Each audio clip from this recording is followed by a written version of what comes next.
Okay, people, so this is a continuation as to what is wrong with boxing. Thanks for everybody watching the video. All the comments and the feedback I got was lovely and it's very encouraging. So I'm going to continue with my opinions as to what is wrong with boxing. Firstly, I'd like to say subscribe to the channel.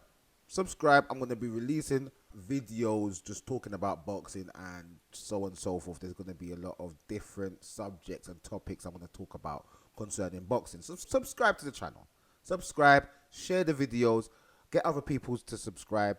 Like, dislike, whichever one you think is appropriate. Dislike or like the video. Comment. Leave some comments so that I know what people are interested in. Even give me suggestions as to what you would like me to speak about when it comes to boxing. And I'll take it all into consideration and I will look to make videos about what people are asking me to speak about. So that's a thing. Comment, subscribe, like, dislike, whichever one you want to do. Another thing, there will be two different characters in these videos. The first character will be the person that you heard speaking first, which we will call the degenerate boxing fan. The degenerate boxing fan was the first person you heard speaking. Later on in the video, you heard snippets from the casual boxing fan. He's the one that was like, yeah, I understand. We're not getting that ring and fight. Boom, boom, boom. That's the casual fan. Sometimes the casual fan may ask the degenerate fan a question or two, or give the degenerate fan an opinion as to what he's speaking about. And the degenerate fan will answer in kind. So sometimes you might hear the degenerate fan having a conversation with the casual fan and so on. So that's for future video. Getting back to what I was speaking about when we're talking about what's wrong with boxing. We got to the point where we were saying that Tyson had all these fights, 27 fights in 22 months, how it's unheard of these days. Now, I'm not saying that boxers these days need to be fighting once a month and such like, but they do need to have more activity in the ring. And there's a lot of reasons why this is not happening. Think about the emergence of satellite TV. Remember, satellite TV is a monthly subscription. Sky, cable, whatever you got. That's a monthly subscription other than your terrestrial TV. You got terrestrial TV, which you pay your TV license for. Then after that, once you've got your terrestrial TV, you're paying your TV license. Then you get Sky TV, satellite TV, cable, whatever it was. Remember, there was B Sky B, then cable and stuff. That's another monthly fee on top of that, okay? Most sports went to satellite, Sky, cable. Sports is over there now. So boxing's over there now. And when a big fight happens, there's a pay-per-view option now, which they provide. Which is not providing, is it? They're taking your money. So not only are you paying for your TV license, and then you're paying for your monthly subscription on Sky. After that, if you want to see these big fights, there's another fee that you've got to pay on top of all of that, which is pay-per-view. Yeah, which is just for that one night. Over here in the UK, it's like £25, and maybe it doesn't, not really much more than £29, £30. In the US, it can be £75, $75, $85, $89. I've heard. I don't know how high Floyd's pay-per-views were back in the day. I'm sure he could have had some at $90-something, but the highest I ever heard was $89. Yeah, so that's another situation that we have to take into account. You're putting boxing behind a paywall, in a sense. So when you've got that happening, then you've got the lack of structure in boxing. Once you got the satellite, the pay-per-view, the lack of structure, we come to where we are right now with boxing basically being in the toilet. In all honesty, this really mostly pertains to the US boxing scene. Because the rest of the world, countries not necessarily usually associated with the sport, boxing is thriving. The lack of structure is constant worldwide though, and this allows for the best to avoid the best. Then when you think of all the different promotional banners and the way they refuse to work together and instead bash each other, trying to ruin each other, we end up with a very dysfunctional, unmanaged, lackluster, uneventful sport. It goes much deeper. Tell you the truth, it goes much deeper than we could even imagine, because you have to then think about all the different governing bodies, WBC, WBO, WBA, IBF, from where structure should actually come from, because each one of these governing bodies have a ranking system. They have a top 50, top 20, top 100, and they have a top 10. And you should think that if you're the number 12 boxer in that, say, WBC rankings, and you want to climb the ranking, you should fight the number 11 guy or the number 10 guy or the number 9 or whoever you can fight that's above you in that ranking. But this doesn't usually seem to be the case these days, and we'll go into that later in other videos as well. There's going to be videos about these governing bodies and how they're not doing what they're supposed to do. This coming later on, but we're just concentrating on what's wrong with boxing, which that's part of it, but we're not going to get into that right now. What seemed to be a big cause and a big contributor to the decline of boxing, or to the decline of, you know, viewership and popularity of boxing, was the way Floyd went about his business. Floyd Money Mayweather, the way he went about his business. His fans, followers, whatever you want to call them, that now have turned boxers themselves, they are trying to emulate his blueprint of the times when he was Money Mayweather, having 2 fights a year, a fight a year, or something like this. What they don't seem to realize or really grasp is the fact that when it got to that point where he's fighting once a year, twice a year, he inked a 6-fight, 30-month contract with Showtime that could net him upwards of 200 mil. So that's like 2 fights a year. But if you're talking about 200 mil, divided that by 6, you're talking about 33 mil plus per fight. So if you're having 2 fights a year and you're getting 66 plus million, trust me, you ain't gonna really need to fight more than twice a year. You really don't even need to fight more than once a year. 30 odd mil. But it was structured that the 6th fight had to be over 30 months. So he broke it down into 2 fights a year. And that is why we lacked seeing him in that type of time. But he had already built up his name. And the fans that were watching him at that point, that were of the ages of, say, 10 to 15, they are the boxers that are now 20, 25, and so on, 30 today, that are the champions of today. Talking about Floyd's their hero and stuff like that. But what they don't seem to be tuning into is the Pretty Boy Floyd era. Because when he was Pretty Boy Floyd, he was fighting a lot more regularly, and he was really fighting. He wasn't doing this pure boxer type style. He was fighting more as a boxer puncher. That's going into the styles of boxers. That is another series of videos that I will do in the future about different styles of boxing and the levels within each style. We're going to talk about that. What style dominates what style. I just told you about 2 different styles just now, because Floyd could toggle between 2, which is a pure boxer and a boxer puncher. Then you have the pressure fighter. I think those are the 3 space styles that I relate to.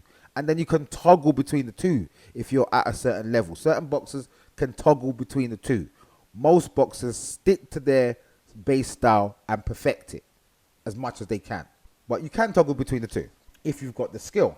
The thing about watching Floyd and wanting to be like Floyd, everybody now wants to be a pay-per-view star. But what they don't realize is he wasn't always a pay-per-view star. He had to build himself up to that. And to become that, he had to beat notable fighters along the way. I'm sure a lot of us have heard of Miguel Cotto. A lot of us have heard of Shane Mosley. A lot of us have heard of Zab Judah and Oscar De La Hoya and these guys. These are the fighters that Floyd were fighting when he was coming up to wanting to be this, or to becoming this pay-per-view star in his own right.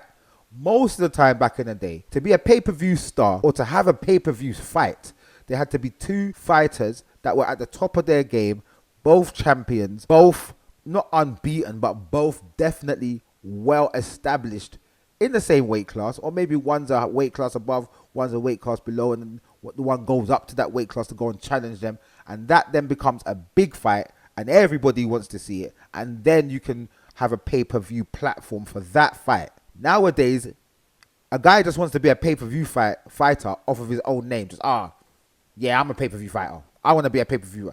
Not realizing that you have to build that by fighting the necessary fights to get you to that stage. You never once heard Floyd say, oh, you ain't beating nobody and all of this. But yeah, you did. When you got to Mayweather, you would say, I don't know who you beat. I don't know who you lost to. I love that statement. I don't know who you beat. I don't know who you lost to. That was Floyd's thing. But these guys nowadays think they can be like that, but they don't fight anybody themselves. How can you tell me You ain't fighting nobody when you yourself haven't fought nobody. So let's fight together and make it be a fight. But no, somebody wants resistance, somebody wants pushback. And for me, it comes across as if you're ducking that guy. You're afraid to lose your O to that guy or to any guy. So you would rather have safe fights which you know that you would 70% win than have a 50-50 fight. Or a fight where you are 40% chance of winning. These fighters don't seem to be willing to have these fights these days unless you're paying them obscene amounts of money. But where these boxers are not popular enough like that these days, with the emergence of streaming and all of that type of stuff, pay-per-view has plummeted greatly. There's too many pay-per-views. Every other fight, these guys want to have it as pay-per-view. Because that only happens because the promoters cannot satisfy the want of these fighters. They want so much money for these fights. So they say, okay, cool, let's make it pay-per-view and let's see if the fans will pay for it. We'll pay you this money. So whatever you generate from this pay-per-view is what we're going to split. But then what happens is the promoter gets some of the pay-per-view money. The broadcaster gets half of whatever comes in pay-per-view. They split that down the middle. They take half and then they say, you lot split the rest between you guys. Sort that out. Do you understand? No one don't talk about this stuff though. And if these fighters would go back to the days when everything was free to air, they would get more viewers, more people would watch them. They then could build a better fan base for them to then eventually have a pay-per-view fight with another fighter who has done the same thing on a terrestrial level, the terrestrial TV platform basis, or even just on Skype, satellite, whichever satellite platform you're on, without it being pay-per-view. Then you can build your name. And with the emergence of social media, I was told the other day, do you know what? It could be harder nowadays to build a star because back in the day, you only had certain TV channels, right? And there was no social media. So there was less distractions and more people could just focus on what's on the TV. And I hear that. That is very much an argument. But my rebuttal to that is when you look at the likes of, let's just take Ryan Garcia, for example. He has cracked the code of how to use social media to your advantage. Closed mouths do not get fed. Most boxers that are popular were very, very loud on the come up. Muhammad Ali is a perfect example of that. Mike Tyson, very, very outspoken when needed to be. And he used to say some very, very crass and let's say controversial things. Roy Jones Jr. was also mouthy. He made rap tunes and stuff. Y'all must have forgot. You understand? You understand? He was a mouthy guy. These guys became popular because they didn't keep their mouth shut. They made it known. Boxers these days are all about, respect and respect, which is good. Respect is good.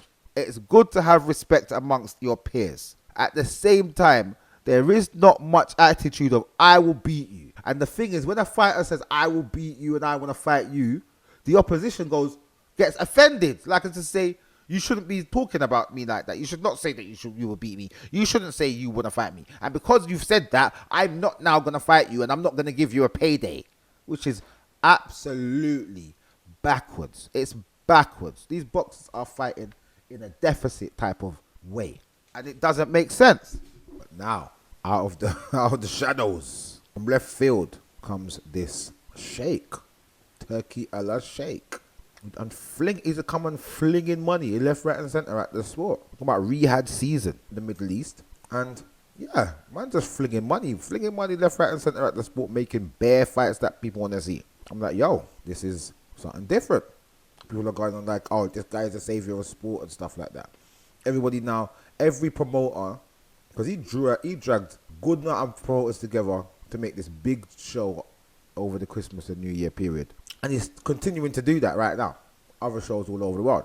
But it's all under the Riyadh season banner. Now, we'll see how long this will last. Because apparently, the good sheikh has some illnesses that may get him out of there sooner rather than later. And he's like, well, I want to see these fights. And these guys ain't fighting. So I get myself a consortium, a constituency. And we'll put these pieces together and fling some money at this sport. Like we've done with all the other sports, golf and whatever sports. Football, Formula 1. Let's fling some money at this boxing thing so I can see these fights before I dip out of it. So, We'll see how long this lasts. In America, HBO have left boxing. Showtime's left boxing. Fox tried to come in, and they've already left as well. So the PBC banner that's coming like that, just shipping out fighters to different promoters now, so that the guys can fight or something. So in conclusion, I'll say we'll see how this rehab season situation happens and how it goes and what effects it has on the sport going forward. Hopefully it's positive. Hopefully we start seeing fights. I just see Boots Ennis sign to Matchroom. Matchroom is a promotional company that actually gets their boxers fighting. So we'll see what happens with that. But let's see what's going on going forward. Thanks for watching. Like, comment, subscribe, anything you want to do when it comes to this video, do so. And yeah, I will see you in the next video. Respect to the crew, respect to the people, them. Bless.